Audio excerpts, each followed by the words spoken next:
Hi guys. Oh, welcome to the amazing Penguin Like a Woman bookshop, sponsored by Waterstones, in partnership with Waterstones, before they sue me. Okay, thank you so much for being here this evening, and I'm really honored to sit with two absolutely incredible, amazing women who are just slaying in their field right now. I think Chidera just said, we're dropping books like mixtapes. Dropping books like mixtapes. And I was like, wow, I need to see that on like a t-shirt or something. That's my idea, by the way, don't take it. Thank you. Okay, so welcome to today's event. It's called Looking Good, and today we'll be talking about all things pertaining to how women dress and who we dress for, and how what we dress like is so politicized, and why are our clothes in people's legislations, and who are talking about them? Men. And why are they doing that? Patriarchy. But before we get into that discussion, I'd like to introduce our panelists. I was going to say something and be like, oh, this is Chidera and this is Bethany, but I feel like they're such vocal and incredible women, and I feel like I want to give the floor over to them so that they can introduce themselves and do themselves justice. So, Chidera, give it away. Hey everyone! First of all, thank you so much for being here. In case you don't know who I am, my name is Chidera, but I popularly go by the Slumflower on the internet. I am an award-winning blogger and a twice-published author. Woo! I'm Bethany Rutter. I was a blogger, a kind of plus-size fashion blogger. I don't do that so much anymore, but I just edited a book, which is over there. Go girl! Yeah. Make sure you buy it before you leave. Which is called Plus, and it's about It's amazing. plus-size style around the world. And we have actually some contributors in the room, which makes me feel very warm inside. I also have a young adult novel about the world of romance and a cool fat teenage girl coming out next year. So yeah, dropping books like mixtapes. Dropping books like mixtapes. So that's what I do. So yeah, that's basically my thing. Perfect. So this conversation is obviously going to be about dress and how we look, and how can we look good to ourselves. But the first question I wanted to ask both of you is, just to give an example, when I was younger, my sense of style was very wild and colourful, to say the least. And I used to love a show called Gossip Girl. I don't know if you got anyone here used to. Right, I was obsessed with that show, okay?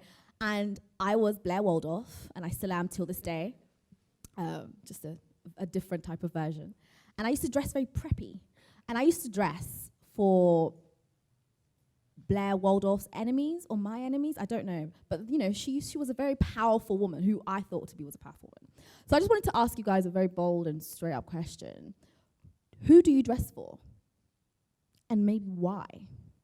I would say, I think when you ask that question, the answer that most women want to give is like, I dress for me. Well, I feel like as much as I dress for me, I also dress for all of the like thousands of women that follow me on social media who are like, before I followed you and all of the bloggers like you, I never felt like I could wear blah, blah, blah. Or you made me feel like I could wear this thing. So yeah, I feel like additionally, plus size women have to clear a higher bar when it comes to like looking good, and you can't just kind of look cute and athleisure when you're wearing like sweatpants and a t-shirt and trainers. That's read as like inherently kind of messy and lazy, because that's what fat women are. So yeah, I think that's I'm dressing for other plus size women, essentially, is my answer. Yeah. That's really awesome. I think for me, as a very slim woman, I obviously benefit off the privilege of not being judged for my body size.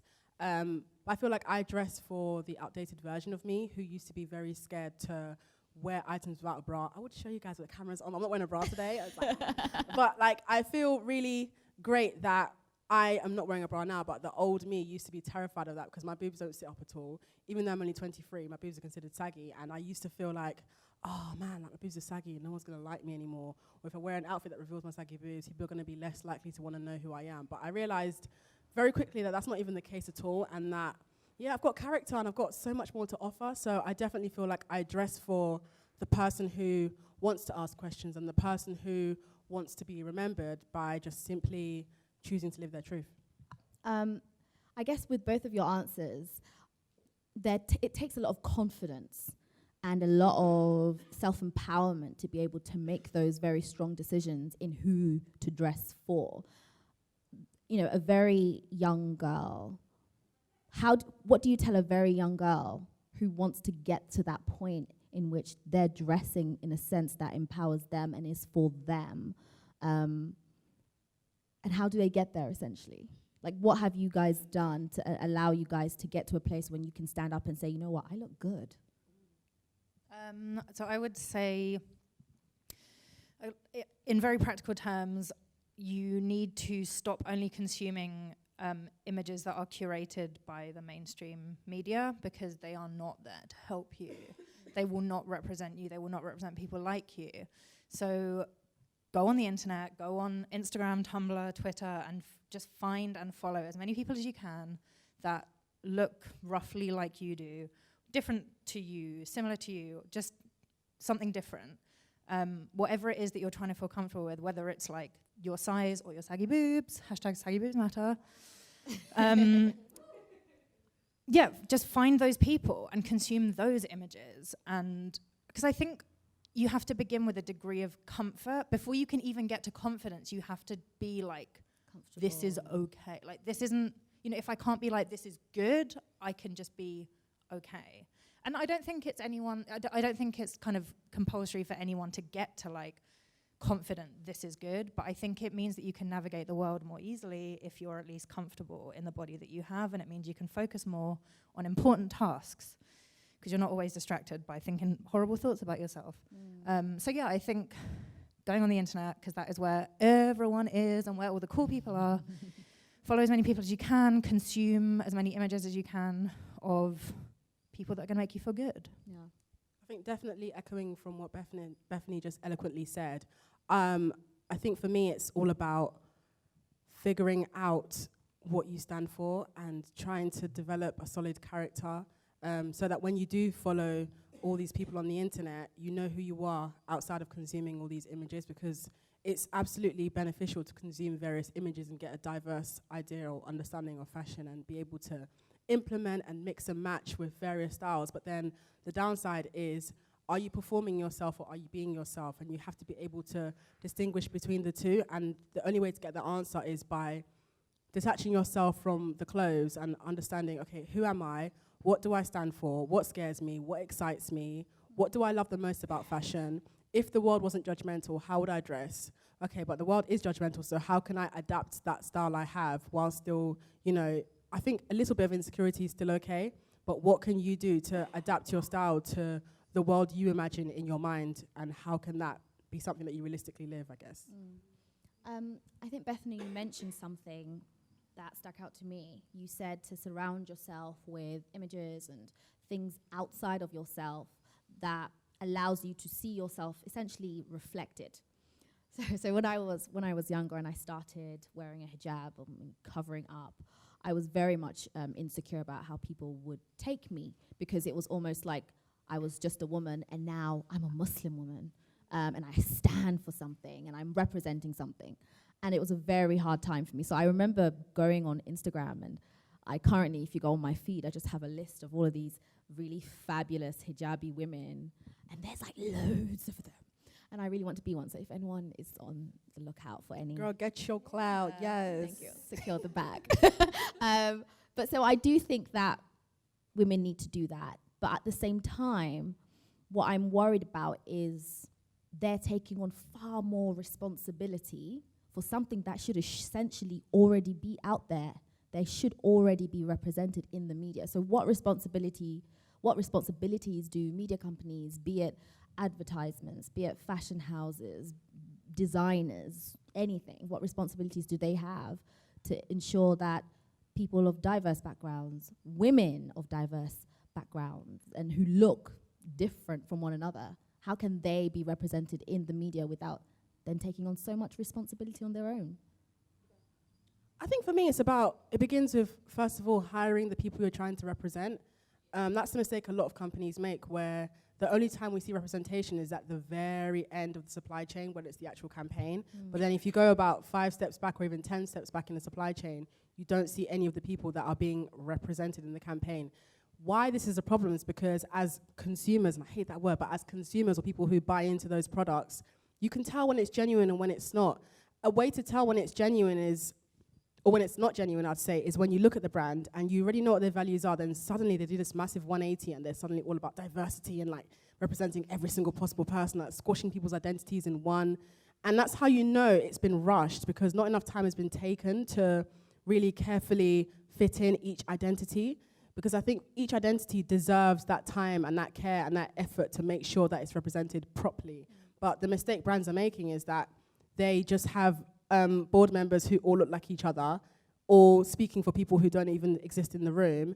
And that's how you have this very fake, bland, vacuous campaign that we're all kind of seeing in various advertisements. But I think what can be done is definitely hiring people who look like what you're trying to represent, but also go for the micro-influencers as well. It's not just about those who have the large following, because oftentimes the macro or large influencers are influenced by the smaller influencers. And so it's not just about numbers anymore. It's about like your message and what you stand for. And if brands can focus more on substance than numbers, I think that's where we will find the solution.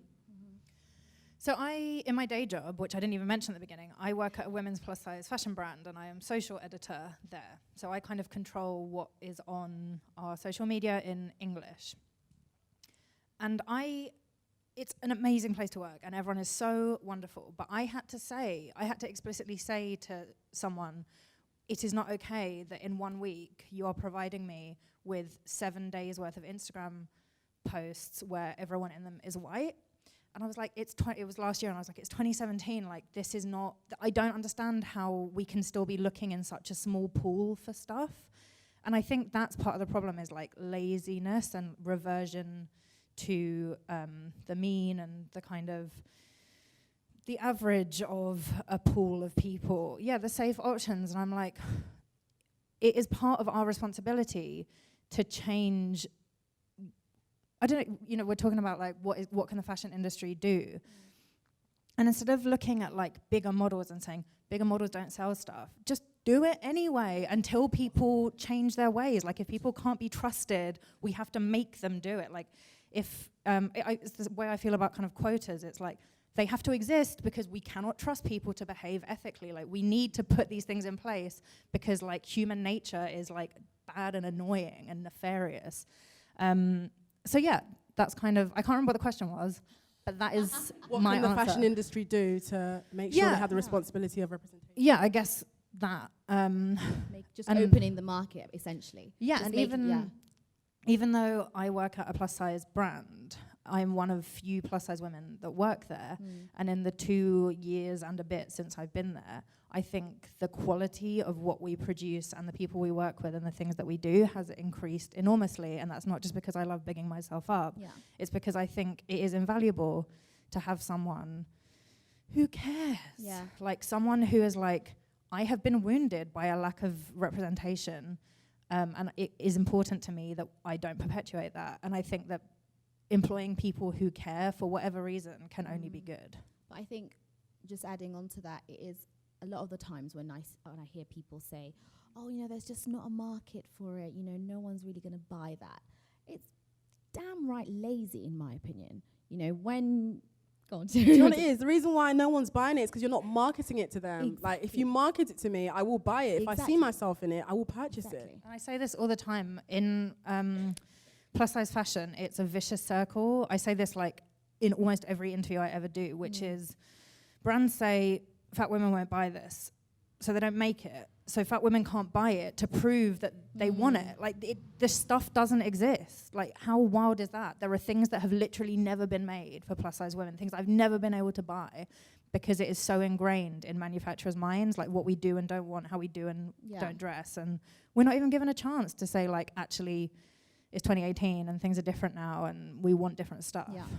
So what are both of your respective projects and how are they, or how do you envision them to kind of change this narrative with regards to women's identities? So, with Plus and with What a Time to Be Alone coming out when? July 26th. Okay, so with both of these things, what when you went into them and you were writing and you were curating, what was the message or the goal that you had in mind with regards to women and how they would look at themselves after reading your books, essentially? So for those who don't know about What a Time to Be Alone, the book that I've written it's taken me 2 years, and it's all about having a conversation with yourself. And I've read quite a few self-help books, and the problem I found with self-help books is that they can either be really wordy, or you feel kind of bad for not being able to implement every single thing at once, and like you feel bad after you read the book and you're still sad, which is like, oh, that's so disappointing, that's £10 gone. But then with this book, it's like accepting that you're a mess and that it's okay to be a mess, and the book isn't designed or created to fix your life. It's for you to take the reins into your own hands and take your time. And I aimed this at women because women's emotions are policed, women's bodies are policed, everything about us is policed. When we're expressing frustration at being taken advantage of, it's like we're not allowed to be frustrated. And if we are ever given the chance to be frustrated, that's still policed. So we can't be too loud about it, and you can't cry for too long. And why I've created this book is to allow people to have a conversation with themselves and allow people to be their own saviors, because we are often sold the myth and the scam of romantic love, and we're taught that, you know, somebody is going to have to come and rescue you from yourself, and that person will be a man, and he will have a full head of hair and connecting beard and a sharp jawline that can smash this table. Lots of money, of course. But the reality is that it's your responsibility to look after yourself. It's your responsibility to maintain your life. Nobody can save you from what you've created, and nobody can ultimately rewrite your story for you. So it's all about giving you the pen and teaching you that you are able and that you are equipped with everything that you need to get yourself through this. So it just starts with you just taking charge and taking control. So I think I started working on it kind of last summer, and I have a very short memory, and I've already forgotten what my project was going into it. But now, like retrospectively, when I think of the book, I think of it from two angles. One is recognition, and the other is kind of inspiration. So I wanted people to look at the book and just be like, wow, there are so many cool, interesting plus-size women all around the world. There are so many of us. I didn't even know all these people existed. I had never seen these clothes before. That's the inspiration angle. And the other one, the recognition angle, I talk about it kind of in the introduction, which is that the book came out this way anyway, but even going into it, I knew that what was very important to me was to acknowledge that most of the most interesting and creative plus-size dresses in the world are not white. They are not at the smaller end of plus size. They are not always cisgender heterosexual people. They are not always in the global north. So I wanted to populate the book with people that I felt reflected that, you know, you can wear a hijab, you can use a mobility aid, you can be a size 28, whatever, you can be very dark-skinned, and you are probably one of the more stylish and interesting people wearing plus-size clothes. Yeah, it's that kind of reversion to the mean thing. Like, just because you're a kind of slimmer, curvy, size 18 woman with long, you know, like what ASOS curve models look like? Yeah.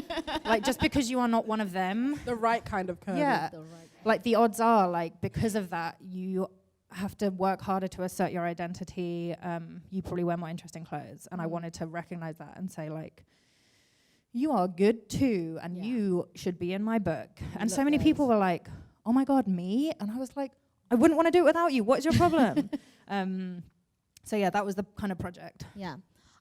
So I hope that you're coming out with another one where, so I was looking at it, and so was Zainab, and she was saying, I really want to know where these clothes are from, and where I can buy them. That's like, there are various shortcomings of this book, including the fact that loads of people want to know where the clothes are from. Exactly. So that's amazing. So that I foresee another deal. So Penguin, listen up. Secure the bag. Penguin, secure the bag. Okay, so Chidera, you mentioned about how a lot of women's identities are policed, and the idea is that we cannot, the decisions that we make are not of our own free will most of the times. And then if we do, there is so much judgment that is passed on them that we inevitably end up changing our minds. Now, with regards to how we look, you have the likes of France who have like banned the niqab, which for a lot of women is who is their identity. And then you go to other places like Saudi, where, you know, there is this, you know, modesty that you have to wear. You have to wear modest clothes and not show so much skin. With that, with people just policing absolutely every part of who you are, how do young girls, maybe not even living in those places, but just casually walking on the road, how can they begin to take ownership, I suppose, of not only their clothes, but their identities, their intersectionalities, the things that make them who they are, in a world that tries to tell them, no, you're being too much yourself, you need to tone down a little? I think what's worked for me is figuring out what I'm not.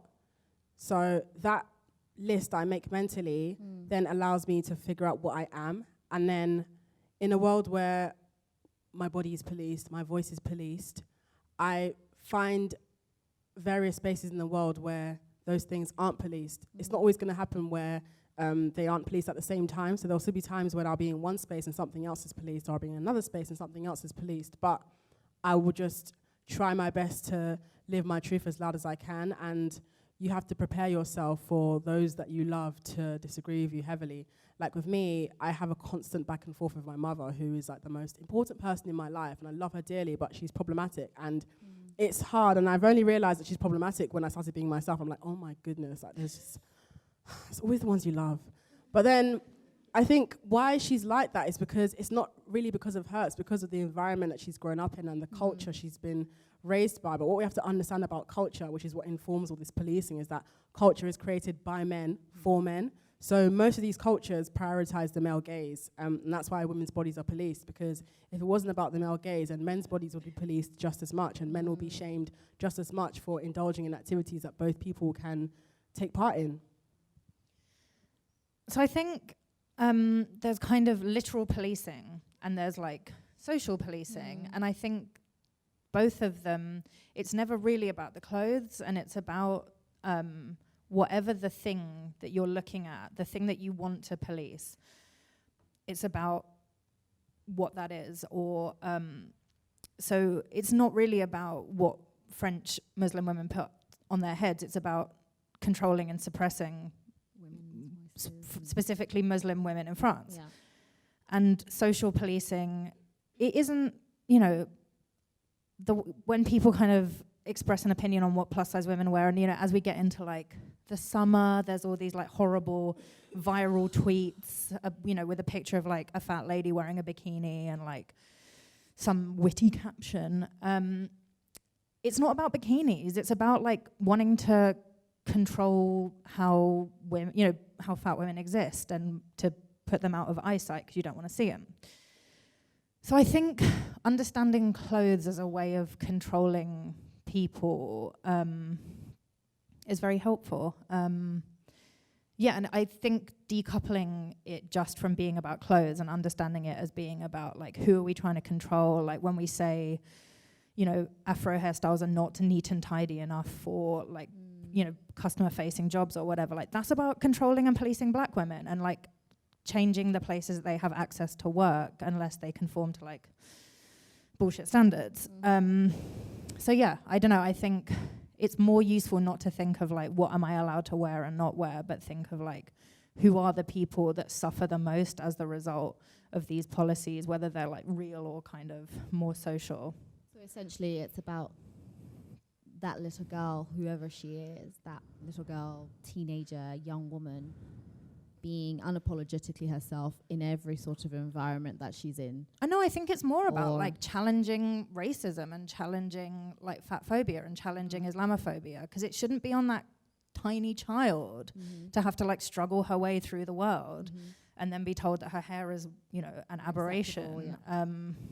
Yeah, I think it's putting so much on like the people of tomorrow that just because we know that these things exist, it's still like displacing the responsibility for changing them onto the people that are suffering, rather than being like, it is not acceptable to have like racist practices in grooming. That was really heavy. Now I want to go out and fight everyone.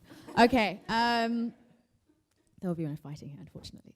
I think someone must have touched on afro hair in the workplace being unacceptable. I've seen frizzy, hair in the workplace, and that's very acceptable.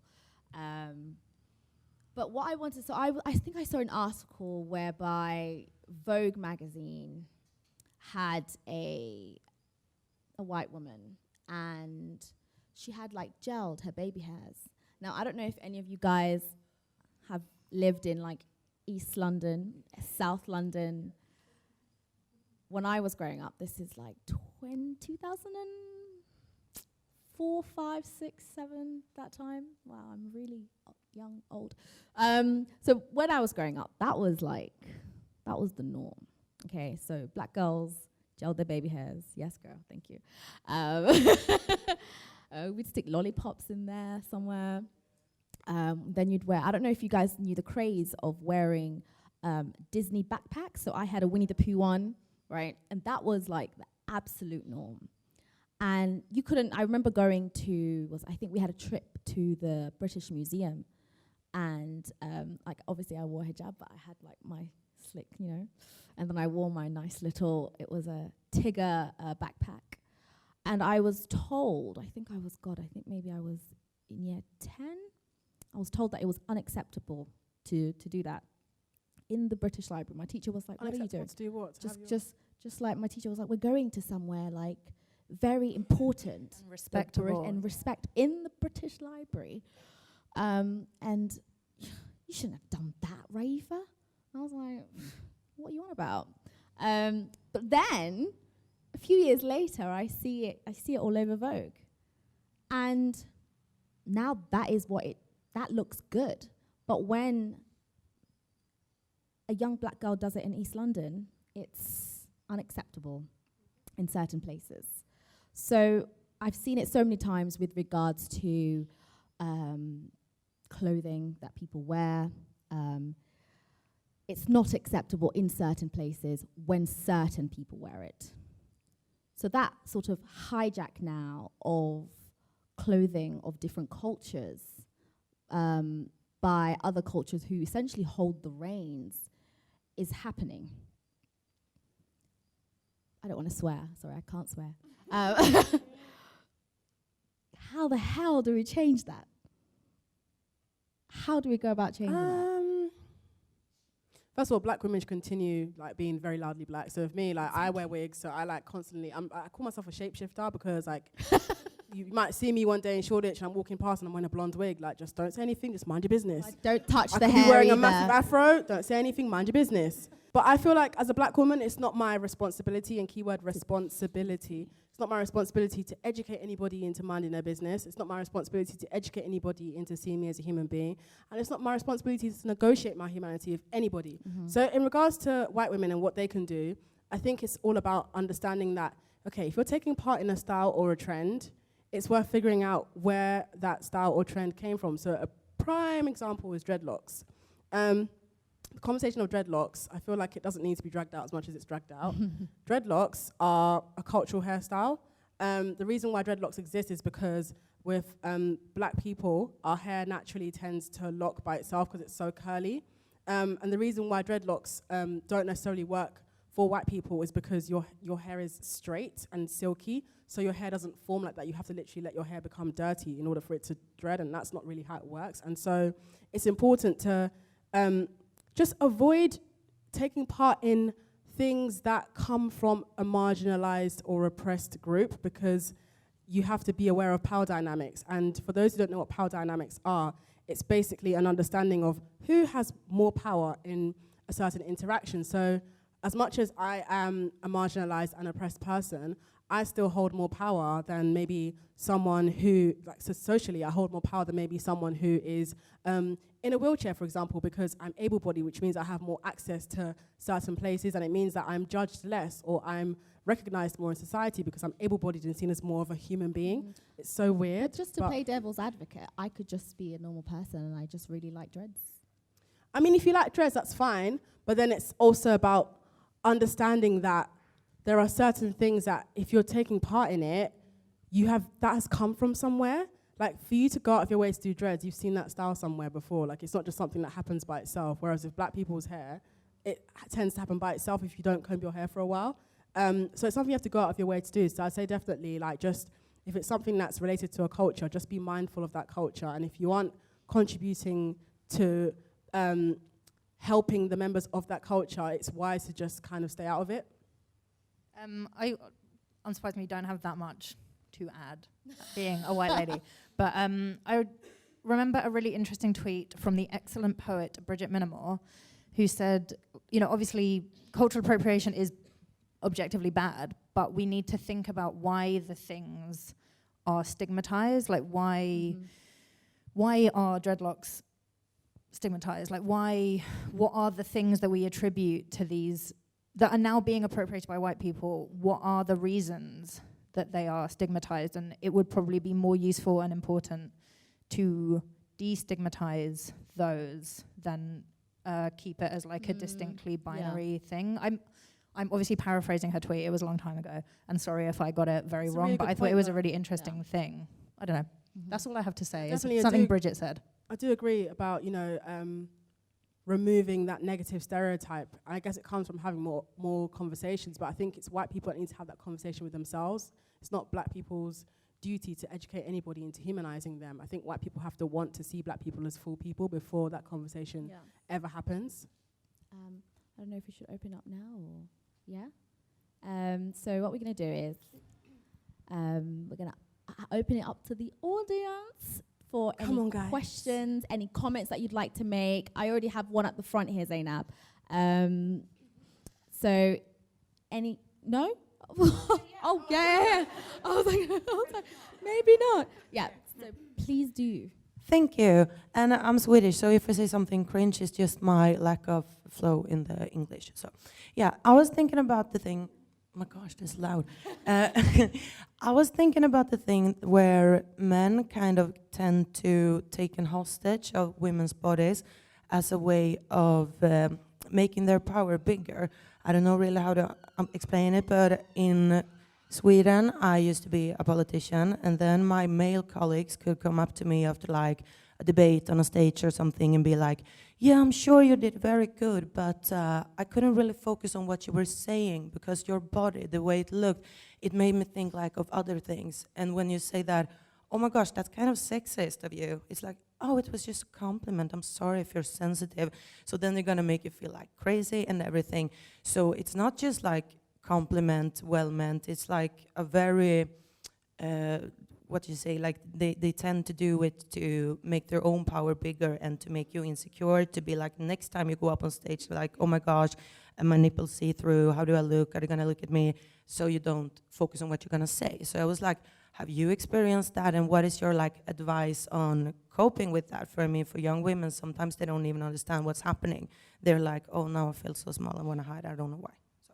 Yeah, it's kind of like what I was saying about not being distracted by bad feelings about your body means that you can navigate the world in like a more useful way. And this is like an active tactic that someone is using to make you feel inhibited and like distracted.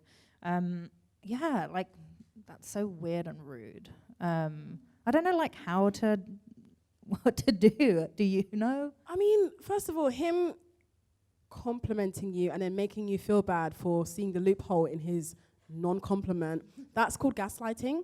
And so for those who don't know what gaslighting is an emotional abuse technique that men use when they, well, actually anybody can do it to somebody, but men are mostly known for doing this to women, where they basically try to convince you that your reality isn't real. So let's say you were offended and you had every right to be offended, but he tried to make you come across as ungrateful for him dehumanizing you.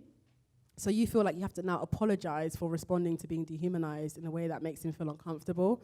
And that all comes from centering men's feelings. And men are so used to being centered that the moment you challenge them, they feel like you're a bad egg and that you should be cancelled and you should be ostracized. And women like me and you who pick these things out are seen as problematic and are seen as the bad eggs and the bad apples in the community. And people try to ostracize us as a way to use us as an example of what not to do as a woman. But I feel like for me as a woman, how I balance that is because I get it all the time, especially in regards to me choosing not to wear a bra and me still being multifaceted. Men do try to police me, but I feel like it makes me want to be more of everything that terrifies them about women, which is to be powerful, bold, loud, being a problem solver, also just not asking for their help or making them feel like they're not useful at all. It's such a good feeling, like, because men like to assume that you need their help, but when they see you're doing everything by yourself, they suddenly now want to offer you help. It's really weird how it works, but I feel like I've just placed myself mentally in a position where I don't see men as creatures that I exist to please. They just happen to share a planet with me, unfortunately.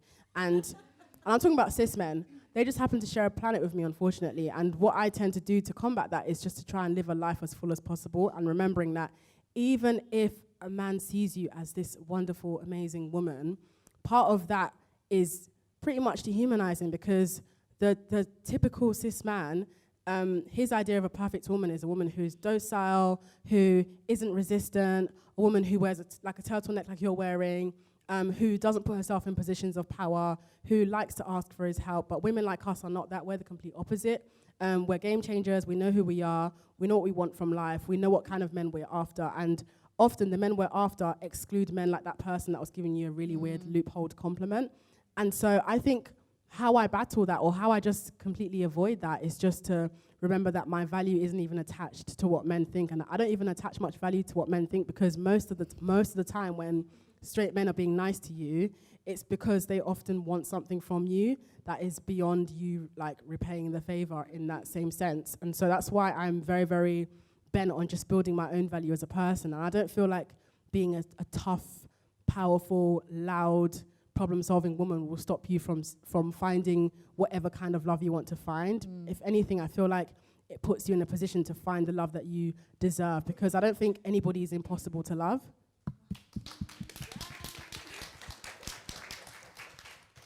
Hi guys. Hey girl, how you doing? Hey. So I've got a question/comment about dressing for other people and sort of getting lost in your identity in the process. So just a quick one. When I was in secondary school, obviously being plus size, I didn't have clothes available to me. It was like stuff from Evans and other things. And I was just like, I can't be wearing this. Like, I can't. So sort of growing up, I dressed in clothes that I thought tried to hide me. So I used to wear loads of baggy clothes. I used to wear like skater trainers. And then like 2 or 3 years later, I found that I was sort of placed in this sort of grunge set at secondary school. And I just started hanging around with all the grungers and listening to the music and all of that stuff, because the girls in secondary school, like, you know, we had the slick backed hair and the door knocker earrings and all of that, but all the other girls are very slim, and they were wearing all of these like skinny jeans and the fashion at the time. And because I couldn't participate in that, I sort of aligned myself with this completely different culture, and sort of it got to a point where I just used to hang out with, you know, white people all the time, just because I sort of dressed at the time more like them, because it was the only outfits that were able to fit me, and it was like baggy clothes and stuff. And so growing up, I sort of lost my identity for a while. I didn't really know where I fit. And so I was just wondering, sort of growing up, before you had the epiphanies of, you know, dressing for yourself and, you know, being empowering and everything like that, did you ever have a time when you kind of lost your identity in the bit of, you know, trying to dress for other people? Does that make sense? Interesting.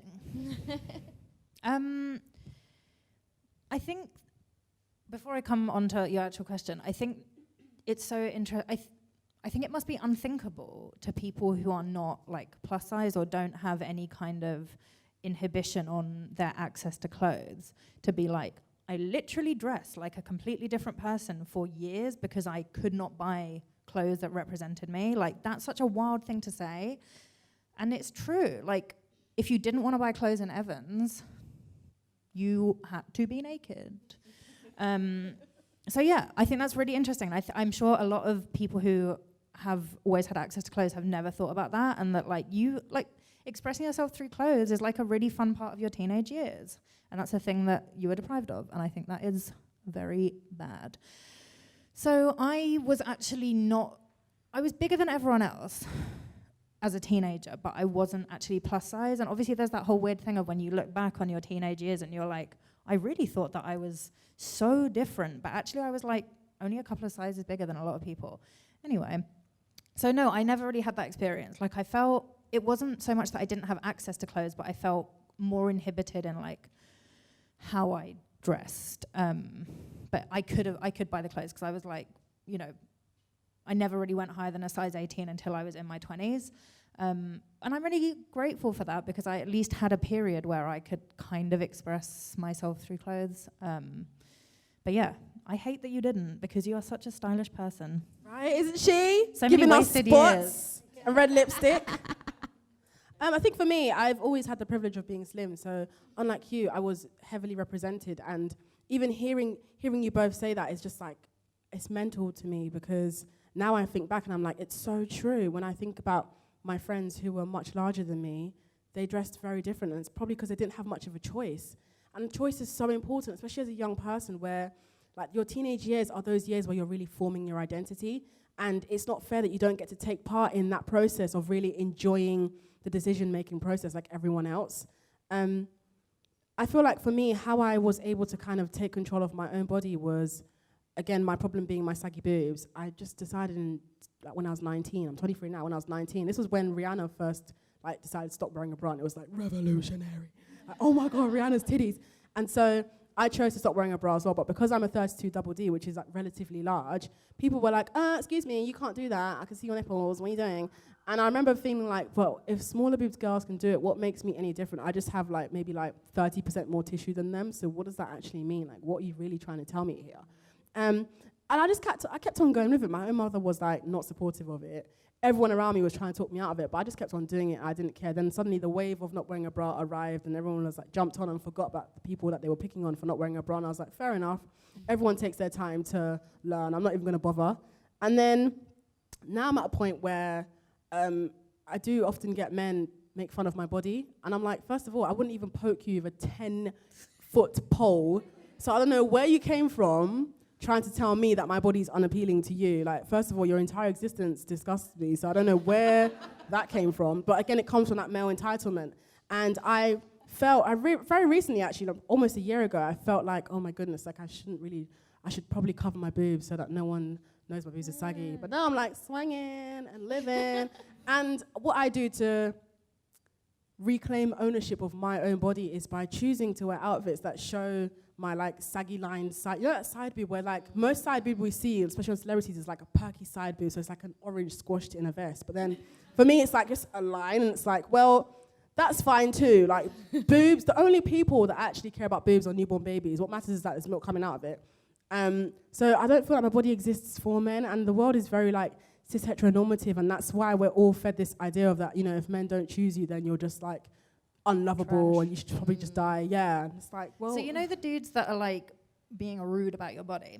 I'm going to go out on a limb and say this is not men that you have entered into like a romantic and sexual relationship with. It's like men on the internet, Random right? men on the internet. Yeah. So it feels like they know that policing your body is a way of like policing your behavior and your vocalness, because what they're not saying, like, they're not telling you for your information that For my safety. yeah, like you have saggy tits and I think they're ugly. It's like you have saggy tits, I think they're ugly, and I think you are like dumb and wrong and misguided. You shouldn't like them. Yeah, for like speaking about it so vocally. Yeah. Like that's what they're saying is like stop speaking. And it's the same with like fat ladies on the internet. Like it's not really just about our bodies. It's I think like it's even worse because you get unsolicited health advice nobody asked Yeah. for. People running into debates. I see, like you and Stephanie, I just see people coming, and I'm like, where did you come from, dietitian? Why? Dietitian, where did you come from? Have you stopped smoking yet? Like, everybody's got something, everybody has a bad habit, right? And I don't think eating food is a bad habit. I feel like the fact that our relationships with food are policed, right? It's terrible because of me, I am a terrible eater. But because I'm slim, nobody would ever judge me for like eating 2 pizzas in one sitting. Like nobody would ever do that. But then if I was the size of you, someone would be like, someone come out of nowhere, are you sure you should like emerge from the shadows? Like, Yeah. are you sure you should? Exactly. It's like, And, like, are you sure you should be asking me if I'm sure about my own life? Like, so whether it's like what you're eating or what you're wearing or whatever. Like, it's never really just about that. It's about like smashing their way into your space and being like, stop doing the thing you're doing. Why are you loving yourself? Stop like, that. Stop saying, like, stop talking about it. Stop, just stop participating in the world. Like, stop being so loud, stop taking so much space. So yeah, I think that's interesting that they've figured out that our bodies are like a proxy for ourselves. They're scared. They're shook. They're terrified. I feel like the cis men that waste their data telling women what to do are terrified, and that's why they're using their, like, you know, when a fish is taken out of water and it's like doing the last little flops. That's what they're doing by telling us that we can't be comfortable in our bodies because they don't agree. It's like, you don't have my body, so where does this agree or disagree come from? Stephanie, what you said to me, actually, it really took me back. So I don't know if any of you guys know about being a young Muslim girl in the summer. So summertime is a very horrible time for me. I don't know if I see a lot of Muslim women laughing because it still happens till this day, right? Because it's really, really hot. And I choose to dress modestly. What's your definition of modest for like those in the room who don't know? I don't know. I'll just... In the context of being a Muslim woman. just like to the wrists and the ankles and... Essentially, that's where it is. I mean, I'll change it up for my own sort of style. Do you know what I mean? But this is what you get, okay? But these clothes are not available in the summer, okay? And it's always backless dresses. Like, I've got an event this Friday, and I'm looking for a dress, and oh my God. Everything is backless.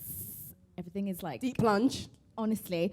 And what I love about the fact that you mentioned about getting people out there who dress like you on the internet everywhere is now there's like all of these hijabi models who will teach me to maybe wear this camisole under this because then that will cover up that part, but you'll still look really, really hot and sexy. Do you know what I mean? So for a very long time when I was younger, and I dressed like an old woman, and I hated it because I was like, okay, well, I really want to be a little bit modest, but I also want to be hot and sexy.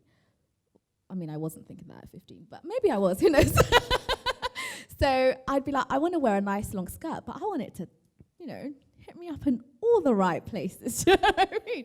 So, yeah, it was a horrible time, and summer is coming up, so I'm stocking up on my nice chiffon skirts that will make sure I'm still ventilated. But it's so weird that the assumption is like because you are a Muslim woman, like you couldn't possibly be invested in your appearance. Like you couldn't also care about the way you dress. Like that's not allowed wild. to. Like, please give, like, there's a whole marketplace of women who want to wear very long flowy skirts. Yeah, I get that problem as well, especially when I'm trying to dress for my boob posture. So many things on like ASOS and Misguided. It's like deep plunge, backless, and the actual material for your torso is like sellotape thin. Right? It's like if I just about like blink, my entire dignity will just come out the side. It's a lot to take in. So I think the market is there. It's just that laziness of trying to invest in it. It's a downright laziness, really. And even if the market isn't there, does that mean that the few people that need something shouldn't have it? Like I'm so ashamed and embarrassed. I'd never thought about this until I met my internet friend Sinead for the first time, and Sinead goes by Mini Melange on Twitter and Instagram, and she is a little person, and she loves clothes and loves fashion, but she's like, I either have to wear children's clothes or I have to buy clothes that don't fit and pay extra money to get them taken up. And it's like, you should be able to wear whatever you want all the time, and yet you are not allowed to care about this thing that you care about.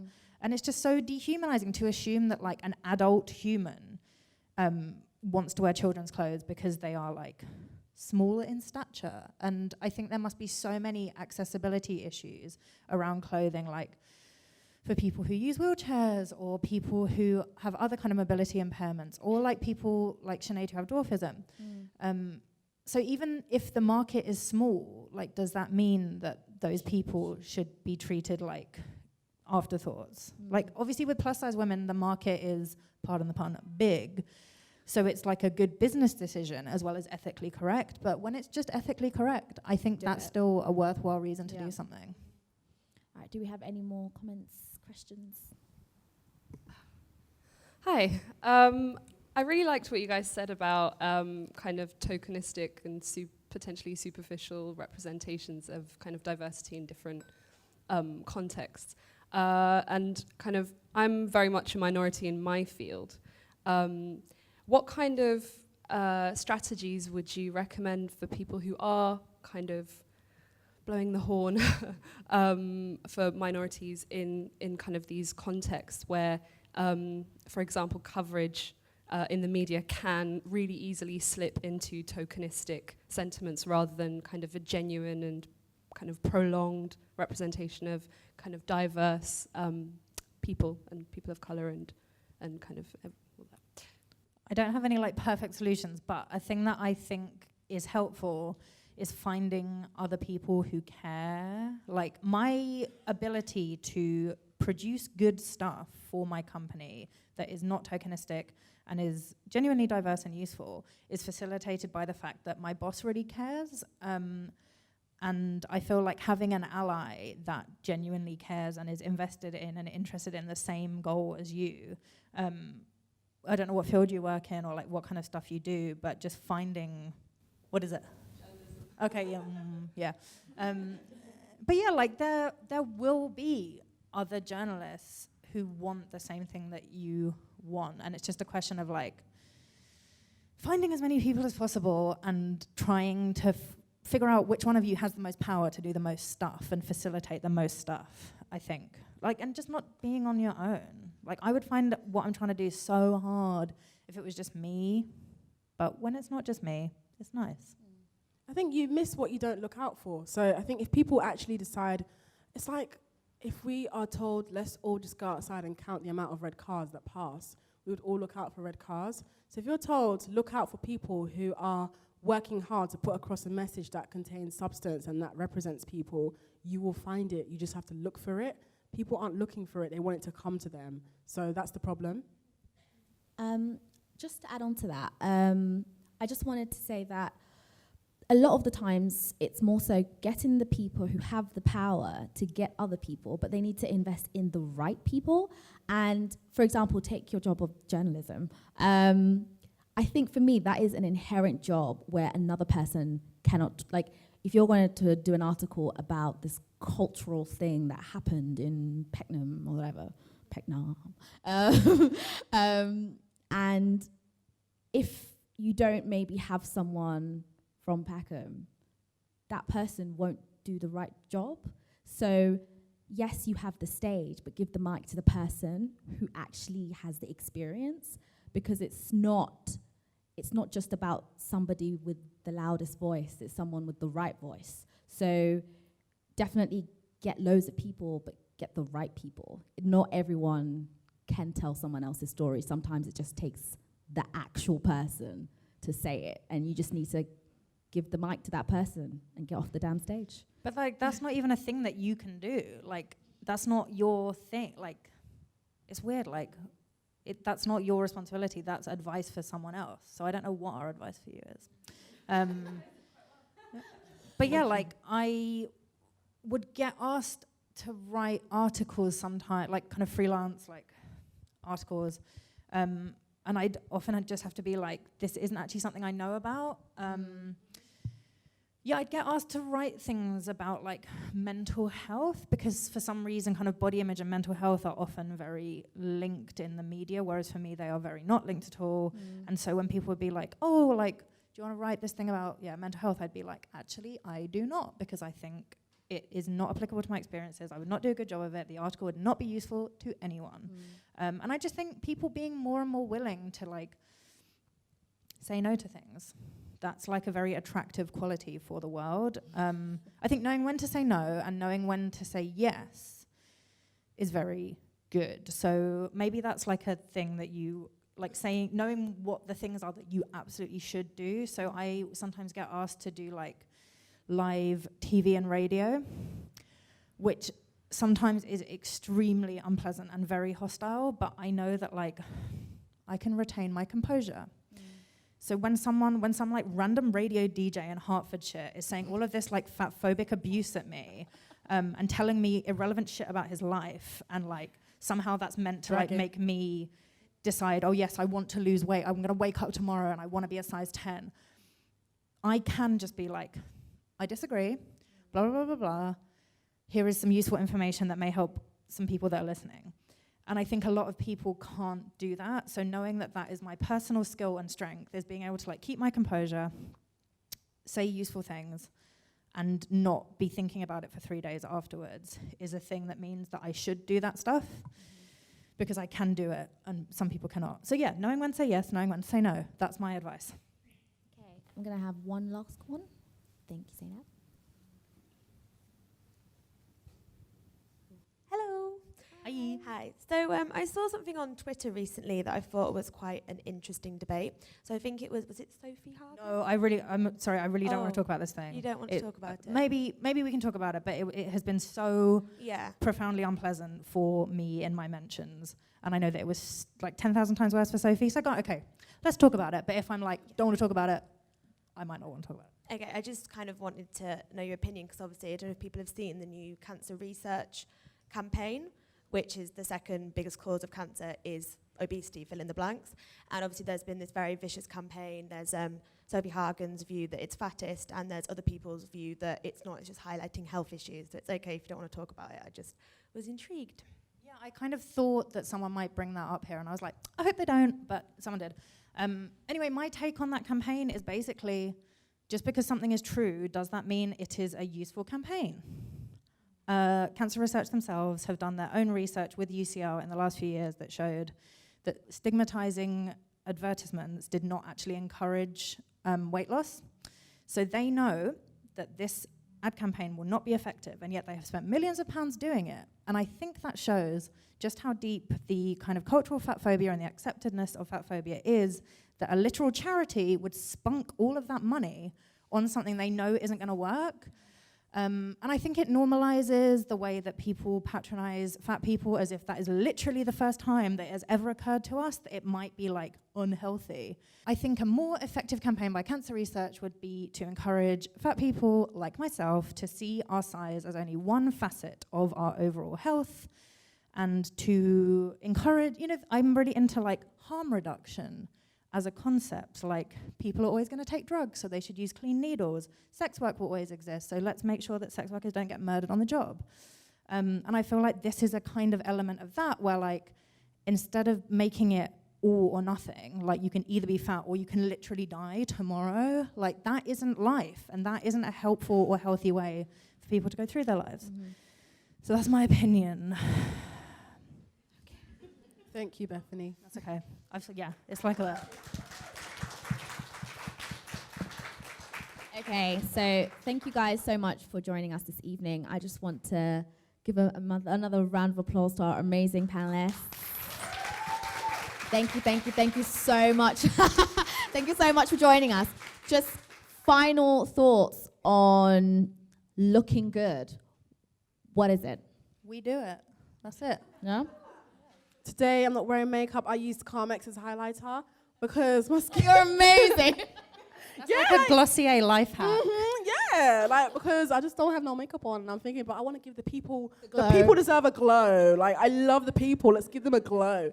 But yeah, I think... And also, this is a wig as well. I just feel like I'm just living my truth, and like that's what truly looking good is. Just like feeling good, feeling content, but also just knowing that like you deserve to be here, and that even if you don't feel good, it's not necessarily a bad thing. Like, you can't be on 100 every single day.